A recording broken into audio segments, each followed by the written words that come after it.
طبعا الوثائق أيضا يجب أن نستخدمها احنا بإحقاق الحق، يعني الوثيقة التي تدين أي طرف يجب أن نستخدمها لإدانة ذلك الطرف وأن يكون عبرة لغيره، لأنه كيف نحد من الفساد إذا احنا نقف موقف سلبي وحيادي ونسكت عن الفساد الموجود، يتعاظم الفساد ويتفاقم بمرور الزمن.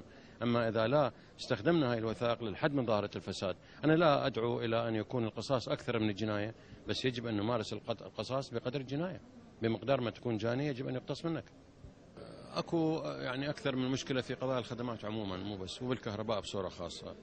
وطبعا رئيس الوزراء كرئيس لمجلس الوزراء والجهاز التنفيذي يتحمل مسؤولية أكثر من أي سلطة أخرى في مسألة تحديد مواطن الخلل والبت بمعالجتها.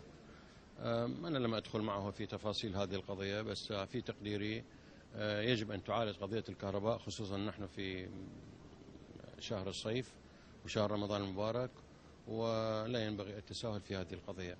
ليس لدي شيء خاص من الأخ وزير الكهرباء، بس يجب أن تكون هناك إجراءات على الأرض وسريعة من شأنها أن تحدث نقلة نوعية في مستوى الخدمات الكهربائية. اليوم العصر عصر الكهرباء، يعني من غير الصحيح أن تدوم هذه الفترة دون حل.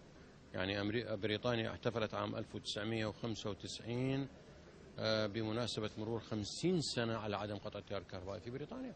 يعني من نقول 1995 تعرف شنو معناتها؟ لأن الحرب العالمية الثانية انتهت 1945، وبريطانيا تحتفل ب50 سنة، نصف قرن أن ما انقطع الكهرباء عندها. لا يعني ينثكل، مو يحتفل، مذكول.